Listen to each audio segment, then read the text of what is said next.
Rain lashed against the windows, a symphony of gray. Friday night, my haven, curled up on the sofa, warm glow of the television, a cup of tea steaming, contentment, the pitter-patter of rain, a comforting rhythm. Outside, a world blurred by water. Inside, a sanctuary of warmth, a night for quiet reflection, a night for myself, a sudden flash of lightning, briefly illuminating the driveway. My gaze instinctively shifted. A dark shape, a car parked. My heart skipped a beat. Unease crept in. Who would be out on a night like this? The question echoed in the silence. A shiver ran down my spine. The rain suddenly felt colder, more menacing. I peered through the window, straining to see through the deluge. A figure emerged from the car. Tall, shrouded in shadow, rain blurring the outline. He stood there, motionless, watching my house. A wave of fear washed over me. My breath caught in my throat. My sanctuary, now tainted by his presence. Minutes crawled by. The figure didn't move. An eternity of silence punctuated by the drumming rain. My pulse quickened. A knot of dread tightened in my stomach. What does he want? The question hammered in my mind. I felt exposed, vulnerable. The flimsy lock on the door suddenly seemed woefully inadequate. My haven, no longer a refuge. I had to do something. Anything to break the paralysis, to assert control. I switched on the porch light. The sudden burst of illumination startled me. The figure didn't flinch. Still there, bathed in the harsh light. His features remained obscured. My hand trembled as I reached for my phone. 911. The numbers blurred. He took a step closer. My heart pounded in my ears. Panic surged through me. I fumbled with the phone, my fingers clumsy and uncooperative. He stopped, just outside the pool of light, watching, waiting. My voice caught in my throat. Fear choked the words before they could escape. Suddenly he was gone, vanished into the downpour. I held my breath, listening, the rain, relentless and unforgiving. Had he really gone? Silence.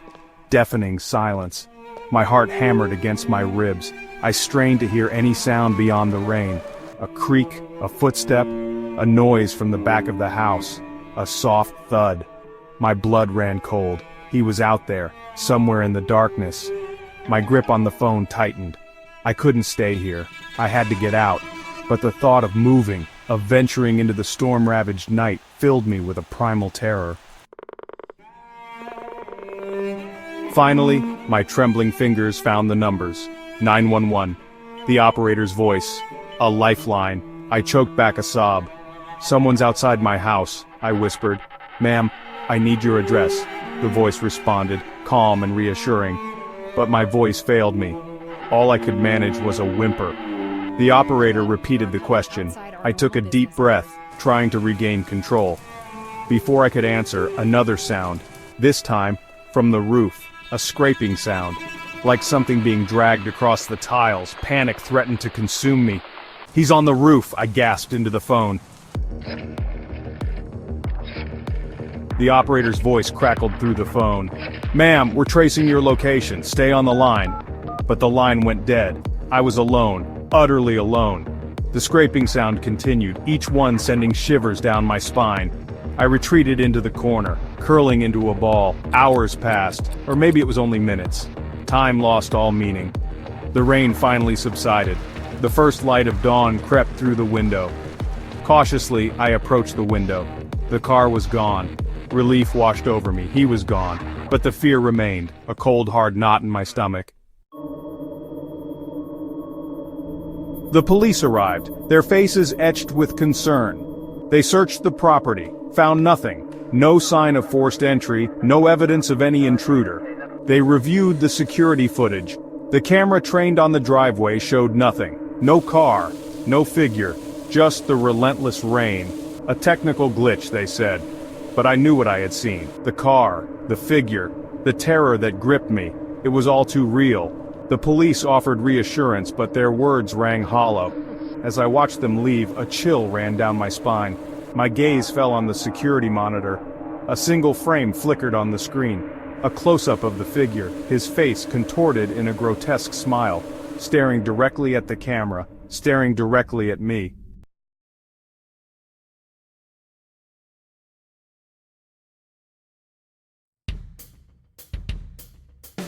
Rain. Relentless, pounding rain. John, a trucker with miles in his blood and weariness in his bones, gripped the steering wheel of his rig. He squinted through the downpour, searching for a haven from the storm. A neon sign, flickering erratically, cut through the gloom. "Last stop, gas and grub," it proclaimed. John sighed, a mix of relief and unease settling in his gut. He pulled his rig into the desolate station, the only vehicle in sight. The rain hammered on the roof of the cab as John climbed down, instantly soaked. He pushed open the heavy glass door and stepped inside. The man behind the counter just nodded, his gaze lingering on John for a beat too long. He went back to wiping down an already spotless counter, his movements slow and deliberate. John shivered, not entirely from the cold. The silence in the diner was thick, broken only by the hammering rain and the low hum of the fluorescent lights overhead. He glanced around, noticing the dust-covered shelves and the faded posters on the walls. "Rough night," John offered, trying to break the tension. The man grunted, not looking up. John shifted uncomfortably, his gaze drawn to a dark hallway leading to the back of the diner. He thought he heard a sound, a soft thump, coming from somewhere above. He dismissed it as his imagination, the storm playing tricks on his tired mind. He ordered coffee, black as midnight, hoping the caffeine would chase away the creeping unease. As he waited, he couldn't shake the feeling of being watched. "Hear that?" John asked, his voice barely a whisper. The man behind the counter continued wiping the counter, ignoring him. John, his curiosity piqued, tilted his head, listening intently. There it was again, a soft thud, followed by a scratching sound like claws on wood.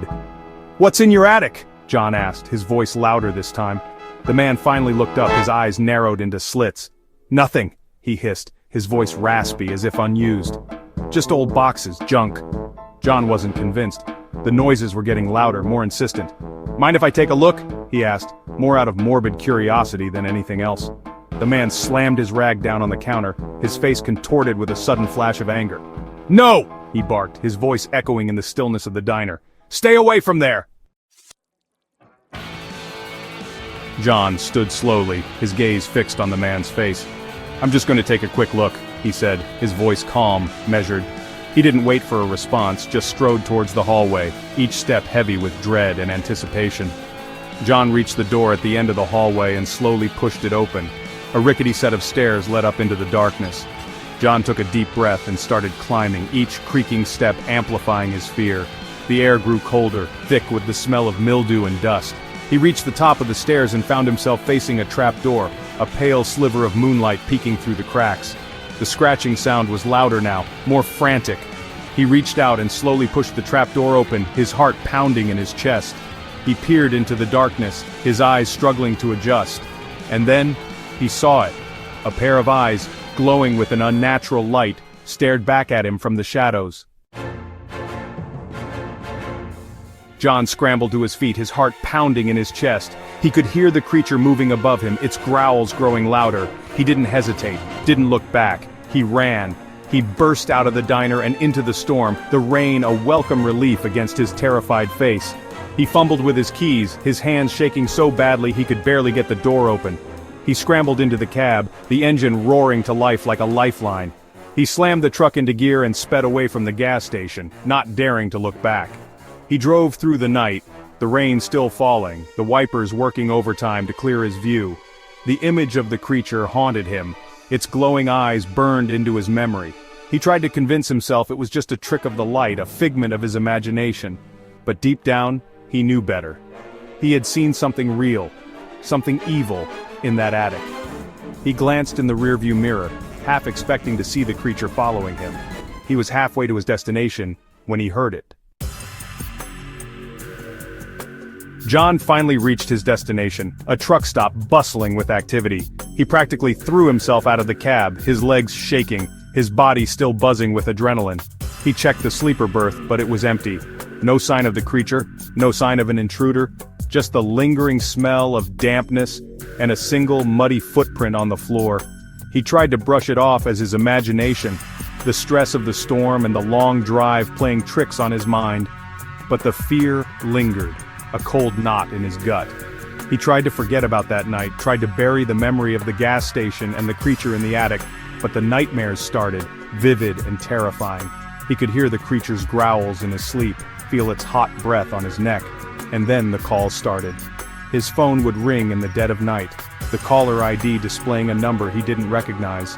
He would answer, his heart pounding in his chest, but there would be only silence on the other end, just the sound of heavy breathing, slow and deliberate, sending chills down his spine. One morning he saw a news report online. The Last Stop Gas and Grub, the gas station he had visited during the storm, had burned down. The fire had started in the attic, the cause unknown. The report mentioned that the owner, a recluse who lived above the diner, had perished in the blaze. John stared at the image of the burning building, a strange sense of foreboding washing over him. He knew deep down that the fire was no accident.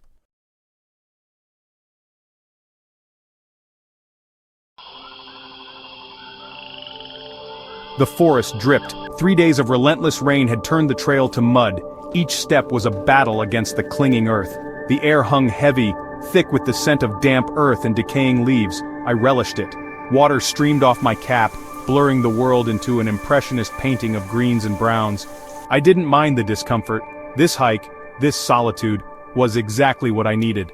A chance to escape the noise of life, the constant demands, the crushing weight of expectations. My life back in the city felt like a runaway train, hurtling towards a destination I didn't choose. Work consumed my days, the neon glow of the computer screen etching itself onto my retinas. The constant hum of traffic was the soundtrack to my anxieties. I longed for quiet, for the simplicity of nature.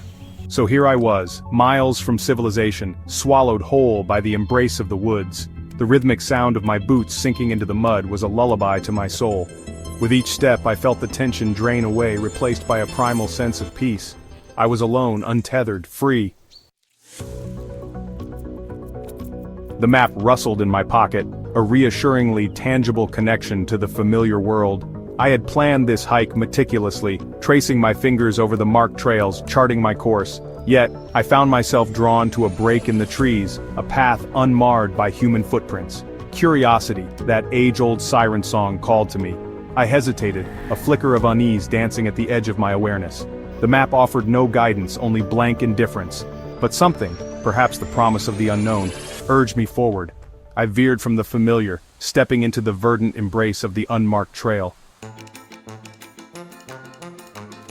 The path led me deeper into the woods, sunlight struggling to penetrate the dense canopy above. The air grew cooler, the silence heavier. Then, through the trees, a shape emerged. A small cabin, nestled amidst the trees like it had always been there, a silent sentinel swallowed by the forest. It was a structure out of time, built with rough-hewn logs, the windows dark and unseeing. A sense of wrongness washed over me. This place, this cabin, felt like an intrusion, a discordant note in the symphony of the woods. Despite the chill in the air, a bead of sweat trickled down my spine. I should turn back. I knew it with a certainty that had nothing to do with logic. The cabin door creaked open, an invitation and a warning. Inside, dust motes danced in the slivers of light that pierced through the boarded-up windows. The air was thick with the smell of damp wood and something else, something old and unsettling. I stepped inside, each footfall echoing in the oppressive silence. A rough-hewn table dominated the center of the room, a single chair pulled up to it. On the table lay a book, its leather cover cracked and faded. Beside it, an old photo album, its edges curled with age. Hesitantly, I reached out, my fingers brushing against the cold, damp leather. As I opened the album, a gust of wind slammed the cabin door shut, plunging me into darkness. And that's when I heard it. A whisper, soft as the rustle of leaves, yet sharp as a shard of glass. My blood ran cold. It was my name. Panic seized me, a primal scream rising in my chest. I fumbled for my torch, the beam of light a tiny beacon in the suffocating darkness. The whispers grew louder, swirling around me, taunting me. They were everywhere and nowhere, slithering through the cracks in the walls, seeping from the very wood of the cabin itself. I stumbled back, my foot catching on something on the floor. I fell, my hand landing on the book. As I touched it, the whispers reached a crescendo, morphing into a gut-wrenching scream that seemed to split the world open. Then, silence. I lay there, heart pounding against my ribs, the book clutched in my hand. Slowly I sat up, my hand trembling as I opened the book. The pages were filled with faded ink, the spidery handwriting unfamiliar. As I read, my blood turned to ice. The words spoke of a darkness that resided in these woods, a malevolent entity that lured unsuspecting souls to their doom, trapping them within the walls of the cabin, their life force feeding its insatiable hunger. A shadow fell across the page. I looked up. Framed in the doorway, backlit by a blinding white light, stood a figure. It was featureless, yet I could feel its gaze boring into me, filled with an ancient, unspeakable hunger. I understood then, with chilling certainty, that I was not alone. The cabin had found its next prisoner,